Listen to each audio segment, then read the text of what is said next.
આપ જોઈ રહ્યા છો TV9 હું છું હાર્દિક મોદી। શરૂઆત કરીશું સમાચારની, જ્યાં રાજ્યમાં ફરી એકવાર કાતિલ ઠંડીનો અહેસાસ થવાનો છે।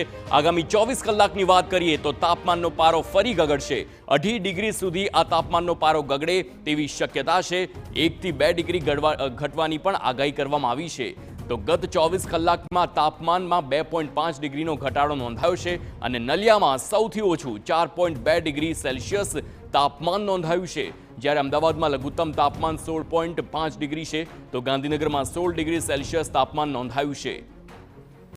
તો આ સાથે જ આજ સવારથી જ ધુમ્મસભર્યું વાતાવરણ પણ જોવા મળ્યું છે। આ દિવસોમાં વરસાદની આગાહી પણ કરવામાં આવી છે અને વરસાદના રાઉન્ડ બાદ હવે 28 તારીખ બાદ જે પ્રમાણે ઠંડીની આગાહી કરવામાં આવી છે 1 થી 2 ડિગ્રી સાથે અને તેનાથી પણ વધારે તાપમાન ગગડે તેવી શક્યતા છે અને આગાહી પણ હવામાન વિભાગ તરફથી કરવામાં આવી છે। તો આજ સવારથી જ ધુમ્મસભર્યું વાતાવરણ છે।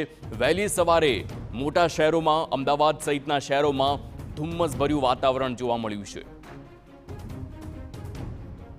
दिनों के लिए जो गुजरात स्टेट के लिए फोरकास्ट है उसमें ड्राई वेदर प्रिवेल करेगा और मिनिमम टेम्परेचर की बात करेंगे तो मिनिमम टेम्परेचर में 2 से 3 डिग्री की गिरावट दर्ज होगी आने वाले 24 घंटे में। उसके बाद टेम्परेचर नो लार्ज चेंज में रहेगा।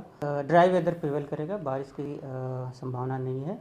फिर भी जो मतलब ईस्टर्न नॉर्थ ईस्टर्न पार्ट है गुजरात के उसमें क्लाउडी कंडीशन बनी रहेगी। तो कड़कड़ती ठंडी पड़ी